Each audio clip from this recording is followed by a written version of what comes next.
Los murciélagos viven en un mundo de ecos. De la misma manera que en el mundo humano cada objeto tiene una forma y un color característicos, en el mundo de los murciélagos cada objeto tiene su pauta de ecos. Un murciélago puede discernir entre una especie sabrosa de polilla y una especie venenosa de polilla a partir de los diferentes ecos que devuelven sus delgadas alas. Algunas especies de polillas comestibles intentan protegerse produciendo una pauta de ecos similar al de una especie venenosa.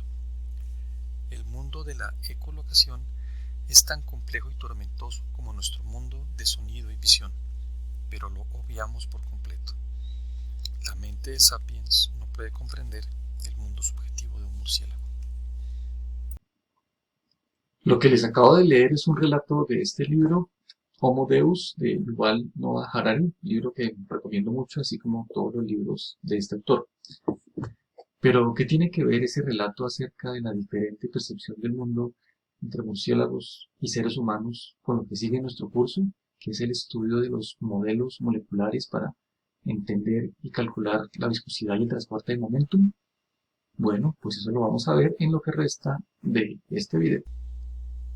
Bueno, simplemente quería traer este ejemplo a colación para que recordemos que nuestra visión del mundo es una visión subjetiva.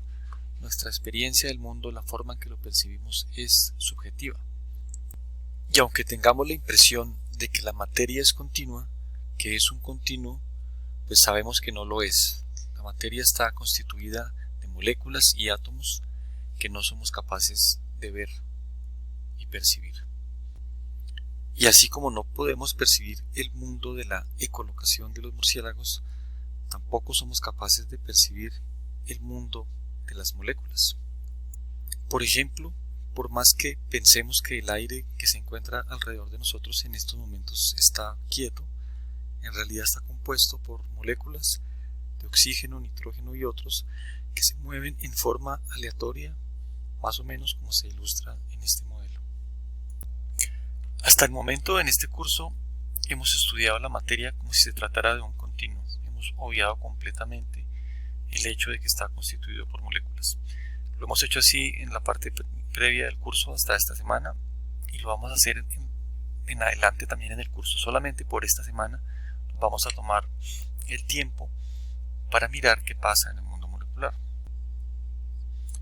Hemos hecho uso de la aproximación del medio continuo, en la cual, aunque sabemos que la materia es discreta, la miramos como si fuera continua, y para ello requerimos tomar un volumen de control, un pequeño volumen de control en la materia, lo suficientemente pequeño, un volumen suficientemente pequeño para que yo pueda mirar la variación de propiedades punto a punto, pero lo suficientemente grande para que ese mundo molecular y esas variaciones del mundo molecular no afecten la medición de nuestras propiedades. Por ejemplo, pensemos que escogiéramos un volumen de control demasiado pequeño, superando este límite, que fuera, por ejemplo, a nivel molecular de este tamaño. Un volumen de este tamaño haría que en algunas ocasiones ese volumen de control no tuviera nada de materia, y en otras tuviera mucha materia. ¿Qué pasaría entonces? Pues que esa propiedad llamada volumen a veces tendería a ser cero cuando no tengo ninguna molécula entre el volumen de control, a veces máxima. No sería representativo, de manera que yo debo agrandar ese volumen de control, tener un volumen de control de un cierto tamaño, de modo tal que lo que pase dentro de ese volumen de control sea representativo de esa sustancia y yo comience a tener un valor de la propiedad, por ejemplo en este caso la densidad, que sea verdaderamente representativo. Pero, ¿qué pasa si ese volumen de control ya es demasiado grande? Bueno, pues que nos perdemos de algo interesante que queremos trabajar en este curso, que es la variación punto a punto de propiedades. Por ejemplo, ¿qué propiedades? El gradiente de la velocidad. Por ejemplo, hemos visto la ley de Newton y hemos hablado de este tipo de relaciones, ¿no? Tau xy, el esfuerzo cortante, o la fuerza por unidad de área, igual a menos mu de bx de y, derivada parcial de bx de y. Bueno, pues entonces estamos tomando la variable bx, que depende de y, y estamos mirando su variación punto a punto. De hecho, estamos mirando sus valores de derivadas. Entonces sí quiero que el volumen de control sea muy pequeño para que pueda haber yo variaciones punto a punto, pero no tan pequeño para que yo pierda la representatividad de las propiedades, teniendo en cuenta que realmente la materia es discreta y no es un continuo. Muy bien, entonces teniendo en cuenta lo anterior, vamos a mirar modelos moleculares para el cálculo de viscosidad para gases, así como hubo modelos de correlaciones empíricas para el cálculo de viscosidad para gases, también hay modelos moleculares para este cálculo. Pero aún más importante que el cálculo de estos modelos moleculares me permiten entender un poco más el comportamiento de la viscosidad de los gases, su dependencia con la temperatura y la presión, y también acercarme al entendimiento un poco mejor de lo que es el flux de momentum molecular, el flux de momentum viscoso. Entonces, cuando veamos este modelo, por favor tengan siempre presente en su cabeza este movimiento de estas moléculas que están en la base de estos modelos. El primer modelo molecular que vamos a mirar es el de la teoría cinética elemental de los gases, que como dijimos permite un mejor entendimiento fundamental del concepto de transporte molecular de momentum. Como todo modelo es una teoría que se propone para explicar un conjunto de observaciones, se arranca de algunas propuestas que se hacen y después se revisa el resultado que se obtiene y qué tan preciso es. Y en este caso particular, este modelo de la teoría cinética elemental presenta dos grandes suposiciones. La primera es considerar que las moléculas son esferas rígidas, ¿no? Se consideran esferas rígidas de cierto diámetro d, masa m y número de moléculas, o sea, concentración de moléculas por unidad de volumen n. Y se considera que la distancia entre moléculas es mucho mayor que el diámetro entre ellas. Eso es una consideración fundamental, porque de esta manera se desprecian las interacciones intermoleculares. Si tengo dos moléculas, una molécula aquí imaginaria muy cerca de esta, interactuarían mucho. Si están separadas, como en el caso de acá, la interacción no es tan importante. Entonces este modelo es muy similar en esta suposición al modelo de gas ideal que se tenía en el caso de termodinámica. Y lo que este modelo hace básicamente es una contabilidad de moléculas. ¿Cuántas moléculas pasan a través de un plano? Entonces es imaginarse las moléculas que teníamos vibrando en la parte anterior del video y algunas de ellas atraviesan un plano. Vibran las moléculas, se chocan entre ellas. Si ustedes quieren, devuélvanse el video y vean cómo se chocan unas entre ellas. Y después de que esto sucede, atraviesan un plano imaginario que tenemos acá. Esta es una visión diferente de otro libro y aquí las visiones del libro de Bert. Esa contabilidad de moléculas es clave para lo que sigue en el modelo, para las ecuaciones que van apareciendo después en el modelo. Pero para entenderlo mejor, bueno, y ese modelo está en el numeral 1.6 del libro del BSLK, que les voy a pedir que lo revisen. Pero antes de mirarlo y para entender un poco mejor las ecuaciones que se forman, quiero que revisen la parte 0.4, numeral 0.4 del BSLK. Se llama From Molecules to Continua, donde hacen esta descripción de lo que significa el flux. El flux, el flujo de cualquier cantidad a través de un plano, como el que vemos acá.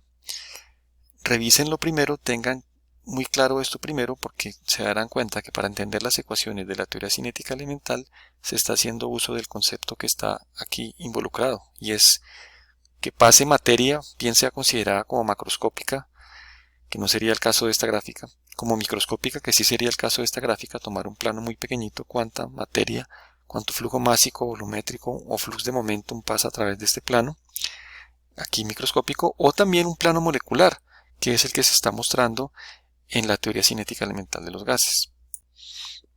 Esta teoría toma resultados de la teoría cinética elemental de los gases que no vamos a entrar en detalles, de cómo es la distribución de las velocidades acá y cómo se hacen los promedios a través de la teoría cinética elemental de los gases. Solamente vamos a traer algunos de sus resultados, aunque sí tratando de entenderlos del mejor modo posible. Por ejemplo, uno de esos resultados es considerar que esas moléculas que se mueven en forma aleatoria, como hemos visto, en diferentes velocidades, porque entre otras cosas llevan en diferentes direcciones, como ustedes recordarán. Lo que sí se puede decir, y lo que dice esta teoría, es que se puede saber cuál es la magnitud de esa velocidad, cuál es la rapidez, la magnitud de esa velocidad, independientemente para dónde vaya, cuál es la magnitud de esa velocidad, qué tan rápido van, y se establece que esa velocidad tiene que ver con la energía térmica. Esto de acá, Kt, esta es la constante de Boltzmann, K por T es energía térmica. Es una propiedad que uno ve mucho en ingeniería química, Kt o RT. Ese RT de constante universal de los gases es análogo a este Kt. Kt me habla de moléculas, RT me habla de moles. Y para pasar de la constante de Boltzmann a la constante universal de los gases, entonces lo que lo que está metido ahí es el número de Avogadro. Energía térmica, entonces si estoy en el cero absoluto no hay energía térmica, las moléculas no se mueven, pero a partir del cero absoluto, del 0 grados Kelvin, a partir de ahí las moléculas comienzan a moverse. Entre más temperatura tendrán más rapidez, y lo que nos dice esta teoría es que pues es exactamente proporcional a la raíz cuadrada de la temperatura. Los valores numéricos, pues no entramos en detalles de dónde vienen, como les decía, simplemente tomamos el resultado.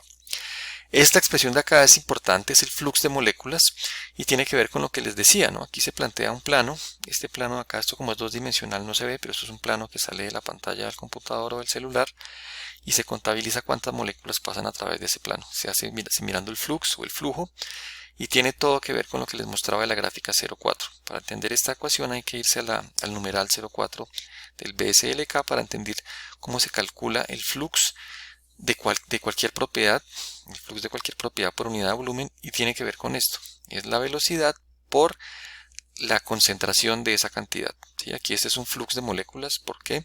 Porque n es concentración de moléculas y cuando la multiplico por velocidad me da el flux de moléculas. De nuevo revisen esto en la parte 0.4 del BSLK. Y el otro concepto que tiene es que no se dedica a entender y describir la trayectoria de cada molécula, sino que toma, y yo para qué querría escribir la trayectoria, pues porque a través de la trayectoria de cada una sabría cuándo se estrellan entre ellas. Cuando las moléculas se estrellan se comparten momentum. Acuérdense ustedes de su curso de física 1, va una bola de billar por un lado, va otra bola de billar por el otro, se estrellan y al estrellarse cambian la dirección cada una, cambian su velocidad, pero lo que se conserva es el momentum. Entonces hay un transporte de momento cuando las bolas de billar se estrellan.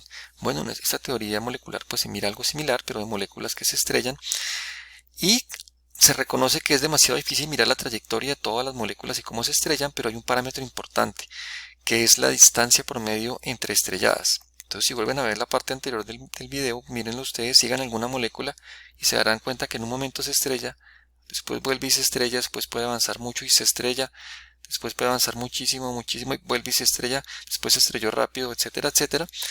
O sea que hay una distancia entre estrelladas y uno podría hablar de una distancia promedio entre estrelladas. Bueno, eso es lo que se conoce como la distancia libre media, ¿no? Y se me da una idea de cómo se está sucediendo esa estrellada entre las moléculas. Y bueno, pues hay una separación entre planos. Se considera que las moléculas están en planos, como les contaba, con alguna distancia, con alguna separación, a los cuales se les somete un gradiente de velocidad, parecido a la figura 1.1 del libro, ¿cierto? La velocidad está variando con y, velocidad en x varía con y. Lo miro por capas y habrá una distancia de separación de planos y existirá el valor de la trayectoria libre media. Y se toma algún valor entre ellos, en este caso 2/3, pero pues no nos importa tanto en este caso el valor numérico. Y después lo que hace este modelo es buscar relaciones entre tau yx y dbx de y. Tau yx y dbx de y, buscar relaciones entre ellos. Para eso primero hay que buscar expresiones de cada uno de ellos y comienza con el tau yx. Y este tau yx pues está en función del z, que era el flux de moléculas que teníamos en la diapositiva anterior.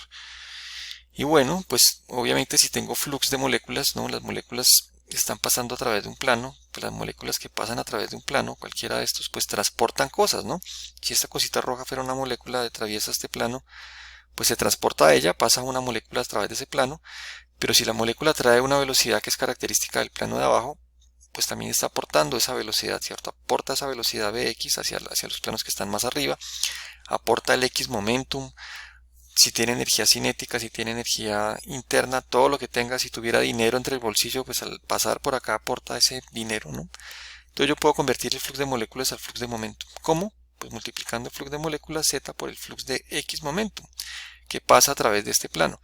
Y pueden pasar del plano de abajo o también pueden pasar del plano de arriba. Entonces me toca mirar el flux neto, pues que es la resta de los dos. Y después, bueno, lo que decía, se asume que la molécula tiene velocidad representativa del plano que viene. Y por otro lado, como les decía, busca encontrar expresiones del dbx de y, ¿cierto? Entonces ya encontramos una expresión del tau yx, buscará una expresión del dbx de y. Para ello, ¿qué hace? Simplemente asume que el gradiente de la velocidad es lineal, ¿no? Yo les he explicado a ustedes en algún video anterior la definición de derivada. El cálculo diferencial dice que cuando todo es muy chiquito, todo es lineal. Y aquí está esta expresión, ¿no? Yo puedo saber cuánto vale la velocidad en el plano y más a, sabiendo cuánto vale la velocidad en el plano y. ¿Cómo lo hago? Pues yéndome por la derivada, ¿no? Yéndome por la derivada acá, tal como está expresado aquí. Y después lo que hace es combinar las ecuaciones, ¿cierto? Se despegan ecuaciones de un lado de otro. Tengo expresión para x de y, tau y x en función de qué? De las velocidades en los diferentes planos. Plano y menos a, plano y más a, el plano y, etcétera, etcétera. Y logra combinarlas en una sola ecuación. Y esa ecuación que logran combinar, adivinen qué. Pues tiene la forma de la ley de Newton. Tiene la forma de la ley de Newton. Donde el tau y x es un flux de momentum. ¿No? Eso es otra cosa interesante aquí para rescatar, ver el tau y x no solamente como un esfuerzo, sino como un flux de momentum. ¿Por qué? Porque esta expresión salió de aquí de un flux de moléculas y convertí en flux de momentum. Y cuando lo tengo ya de esta manera veo que es una ley de Newton, ¿cierto? Y si esta es una ley de Newton, pues ¿qué va a pasar? Que el coeficiente que está acá es la viscosidad, ¿no? Aquí aparece la viscosidad. Entonces tengo por fin una expresión de la viscosidad en términos de la distancia libre, trayectoria libre media, de la velocidad de las moléculas, de su masa. Esto es la masa de la molécula. Ojo con esto. No es la masa de un mol, sino la masa de una molécula. Y la concentración de las moléculas. Y pues cuando ya recuerdo que está metido dentro de cada una de estas expresiones, pues llega una expresión final en términos de las variables que hemos mirado, donde aparece, por ejemplo, la energía térmica, que era una cosa que habíamos hablado. Bueno, esta expresión la propuso Maxwell en 1860, el mismo Maxwell de las ecuaciones de Maxwell, y este valor de pi d cuadrado acá se puede interpretar como un área de colisión, ¿no? Entonces, imagínense que una molécula está viniendo desde donde está uno sentado en su silla hacia la pantalla del computador. ¿Cuándo se estrella y cuándo no se estrella? Bueno, se estrella desde que esté dentro de esta área, ¿no? Si la molécula viniera hacia la pantalla del computador por acá, pues pasaría derecho, o por acá pasaría derecho, o por acá, o por cualquier lado, pero si está dentro de esta área de contacto, pues terminaría estrellándose. Entonces se conoce como una sección transversal de colisión. Muy bien, entonces Maxwell logró a través de unas suposiciones sencillas como las que ya vimos lograr una expresión para poder tener cálculos de la viscosidad. Entonces hizo unas suposiciones, planteó un modelo, y cuando uno hace eso, después ¿qué es lo que tiene que hacer? Pues verificar que tanto su modelo se parece a la realidad, ¿no? Aquí tenemos datos experimentales, pues ya también correlacionados con correlaciones empíricas, pero basados en experimentales. Entonces miremos que también predice el modelo de Maxwell la realidad. Entonces, pues por un lado, la presión no apareció para nada en sus suposiciones, no aparecía nada la presión. ¿Y será eso cierto? ¿La viscosidad no depende de la presión para los gases? Bueno, pues se ve que en estas regiones de acá, como veíamos en alguna clase, realmente aquí si yo tengo valores diferentes de presión, 1, 2, 3, 5, o inclusive más por acá, entre 1 y 10 atmósferas, o sea, si multiplico por 10 la presión, la viscosidad no cambia tanto. ¿Listo? Eso sucede en ciertas regiones, entonces hay ciertas regiones donde el modelo funciona bien. En este caso esta presión es de 10 atmósferas. Entonces, pues por ese lado, el modelo estaría funcionando bien. Fuera de eso, dice que la viscosidad depende con la raíz cuadrada de la temperatura, ¿no? Y vemos que efectivamente en esta región, cuando la temperatura aumenta, la viscosidad aumenta, no exactamente con la raíz cuadrada de la temperatura, pero relativamente cercano. Entonces, pues nos da una buena primera aproximación este modelo de Maxwell. Sería bueno mirar, y lo vamos a hacer en clase o en tareas, en talleres o en el proyecto.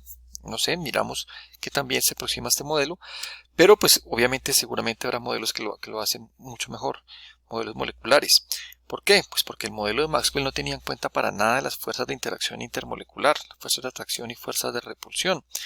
Entonces habrá que buscar unos modelos que abandonen esa teoría de trayectoria libre media y traten de encontrar cómo son estas fuerzas intermoleculares de atracción, cómo determinan que las moléculas se muevan de cierta manera, se acerquen entre ellas o se alejen entre ellas, y eso es lo que va a determinar que se estrellen o no y que transfieran momento de una manera o la otra, ¿no? Entonces ya entramos a modelos un poco más complejos, como este modelo de Chapman-Enskog, que igual tiene sus limitaciones. Entonces siempre pónganle cuidado cuando los modelos, qué limitaciones tienen. Aplican para monoatómicos, para diatómicos, aplican para moléculas polares o no polares, para moléculas esféricas o lineales, en fin, vamos mirando. Pero aquí ya por lo menos se agrega una complejidad, y es que tiene en cuenta la energía potencial de interacción intermolecular, que es la que está aquí graficada. Es una energía potencial parecida a la energía potencial que uno tenía cuando veía energía potencial en su curso de física 1. en los cuales pues uno tenía, ¿qué tenía? Pues tenía montañas de este estilo y tenía, entonces son montañas con diferentes alturas. Aquí tiene una bola, ¿no? Entonces esta bola tendría a caer, ¿no? Hasta este nivel, o si le daba suficiente energía a caer hasta otro nivel, ¿no? ¿Y quién determinaba cómo se daban los movimientos de acá? Pues la energía, ¿no? En ese caso nos llamaba la energía potencial, que en mi caso en el colegio yo lo llamaba E sub K, que tenía que ver con el MGH, ¿cierto? Entonces la energía potencial, la diferencia de alturas. ¿Y qué pasaba también? Pues ¿qué pasa si yo cojo esta energía potencial, por ejemplo, y la derivo con respecto a la altura, ¿no? Digamos que hay una altura, un eje aquí de altura, una componente z que coincida con la altura, hago esa derivada con respecto a la altura de la energía cinética, entonces me quedará la derivada con respecto a z de esta cantidad, mgh. ¿Y qué pasa? Pues que resulta que ni la masa ni la gravedad van a depender de la altura, entonces van a salir de la derivada, y esto me va a quedar entonces igual a la derivada de cómo cambia h cuando me muevo en z, pues eso es igual a 1, y pues me queda igual a mg, ¿cierto? La derivada de la energía es igual a mg, y ese mg que era igual a la fuerza, ¿cierto? La fuerza del peso. Entonces yo, teniendo un campo de energía, puedo tener relaciones energía-fuerza a través de la derivada de la energía con respecto a la posición.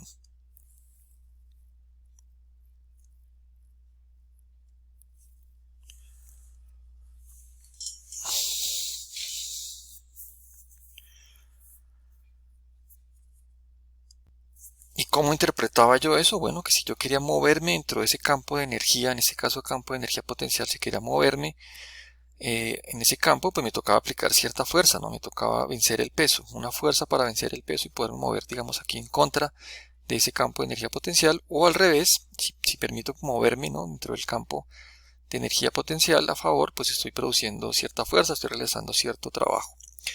Bueno, pues en el mundo molecular es igual. Las moléculas aquí están separadas, esta distancia R es la separación entre moléculas. Aquí podemos imaginarnos unas moléculas separadas por alguna distancia R. Cuando R vale 0 es que las moléculas están absolutamente juntas, pegadas unas a las otras. O cuando me alejo, cuando me muevo en R, comienzo a alejarme entre las moléculas.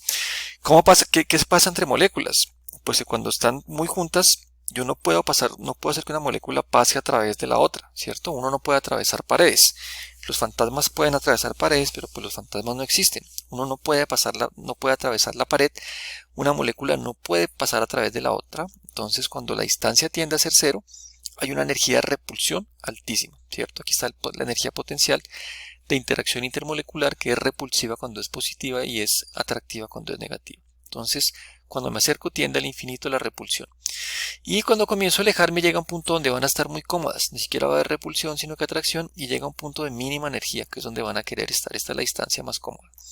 Y cuando ya me alejo mucho, si tengo dos moléculas lejos una de la otra, pues no van a interactuar, ¿cierto?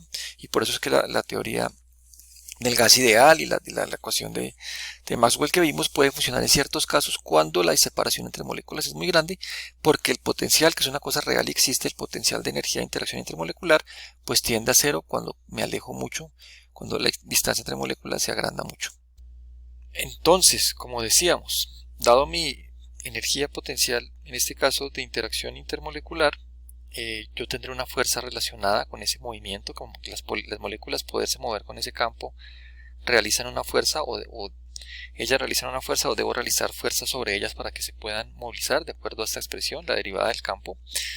Y pues cuando yo tenga esta expresión del campo, pues tendré expresiones de la fuerza. Si tengo expresiones de la fuerza, tendré expresiones de la aceleración, de la velocidad, de la trayectoria, etcétera, etcétera. Entonces ya podré saber cómo se están estrellando o no asociadas a un movimiento.